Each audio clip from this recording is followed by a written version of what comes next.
A'udhu billahi minash shaitanir rajim. Bismillahir rahmanir rahim.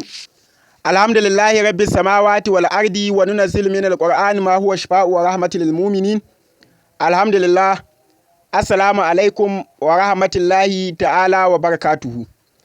Yan uwa masu sauraron mu barkamu da wannan lokaci. Barkamu da sake saduwa a wannan channel mai albarka. Muna ma kowa fatan alkhairi da fatan kowa ya wuni lafiya kuma cikin koshin lafiya. Insha Allah ta'ala da izinin Allah da yardar Allah tare da taimakon Allah yau ga mu dauke da wani sirri mai girman gaske kuma sirri mai girma wanda zai yi amfani ga yan uwa almajirai da waɗanda ma ba almajirai ba insha Allah ta'ala. To wannan sirri ba kowane sirri bane face sirri na rinjayi kamar yadda ka gani a taken bidiyon insha Allah ta'ala.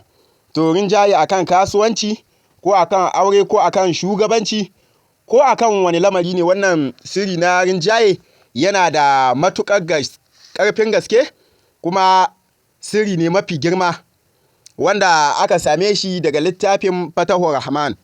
Lallai wannan sirri mai girma ne kuma sirri ne na suratul kausari wanda yake tafiya tare da hadimin suratul kausari. Lallai insha Allah ta'ala dukkanin wanda ya yi aiki da wannan sirri zai ga rinjaye na ban mamaki da ban al'ajabi insha Allah. Domin wannan sirri yana tafiya da hadimin suratul kausari ne kuma wannan sirri mai girma mai albarka kowa ya dage ya amfani da shi to zai ga canji kuma zai ga biyan bukata cikin gaggawa da izinin Allah. To saboda haka yan uwa, kafin mu shiga cikin bayanin wannan sirri, idan yau ne farkon zuwanka wannan channel mai albarka to ka danna mana alamar subscribe domin shi zai nuna cewa kai ɗaya daga cikin mabiya wannan channel mai albarka ne. Sannan ka danna like a wannan bidiyo, ka taimaka kai sharing domin yan uwa su amfana insha Allah ta'ala. To saboda haka idan ka kammala wannan mu shiga cikin bidiyon ka saurara da kyau ka ji yadda za a yi wannan sirri mai girma insha Allah ta'ala. Idan wani lamari ya tsananta gare ka, kana so ka rinjayi wani ko ka rinjayi wasu akan wani lamari naka na duniya, to abin da za ka yi ka ɗauki wannan sirri kawai ka yi amfani da shi, za ka ga abin mamaki da abin al'ajabi cikin yardan Allah da izinin Allah. Wannan sirri shahararren sirri ne, majarabi ne, mashahuri ne insha Allah ta'ala. To yadda ake wannan sirri, za ka bari sai ranar Laraba ko ranar Attani ko a ranar Alhamis, duk kana iya wannan aiki insha Allah. To amma aikin ana iya bari kamar karfe 1 na dare ko a fara karfe 6:30 na safe kenan insha Allah ta'ala. To ana samun waje keɓantacce, ka tsarkake jikinka, ka tsarkake zuciyanka, sannan ka yi miftahul amal, salatin annabi 100, hailala 100, istighfari 100. To idan ka kammala sai ka karanta suratul kausari kafa 1000. Wannan sirri bashi da wahala kuma bashi da wuyan aikatawa. Wannan ana karanta kafa 1000 suratul kausari, inna a'daina kal kausar fasalil rabbika wanhar inna shani aka huwal abtar.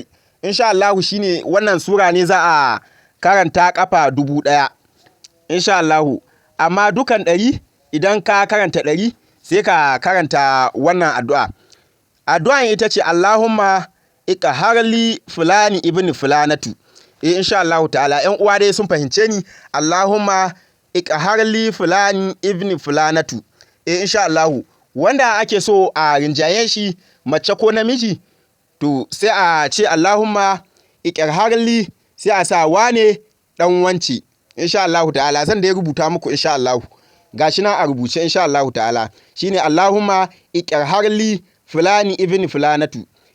Insha Allah. Idan kuma mace ne za ta yi wannan sirri akan ƴar uwarta mace, za a ce Allahumma iqharli fulanatu ibn fulanatu. Insha Allah ta'ala haka ma yayi.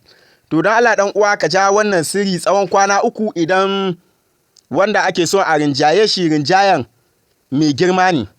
Idan ya wuce ka sosai to ana yin kafa kamar kwana 3 haka. Ina kal kausar kafa 1000, duk 100 za a karanta wannan addu'a Allahumma iqharli fulani ibn fulanatu kafa 1, sai a ƙara yin ina kal kausar kafa 100, sannan a karanta wannan addu'a ita ma Allahumma iqharli fulani ibn fulanatu. Insha Allah ta'ala ana yi ne kafa 1000, amma duk 100 sai a karanta wannan addu'a. To idan rinjayen ya rinjaye ka sosai ne, to za a karanta wannan addu'a kamar haka. Za a karanta wannan kafa kamar kwana 3.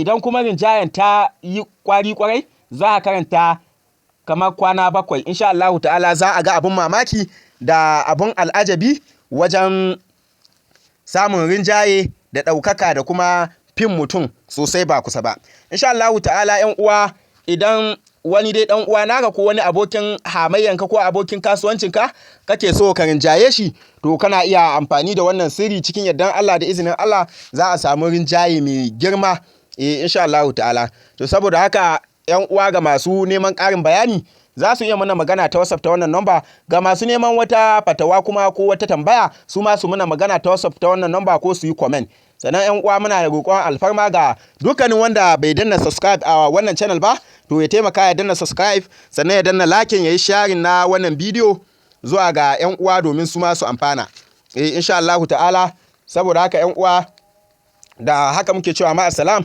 sai Allah ya ƙara dawo da mu ɗauke da wani babban sirri mai albarka insha Allah ta'ala da haka muke cewa ma assalam sai Allah ya ƙara dawo da mu da izinin Allah da taimakon Allah ma assalam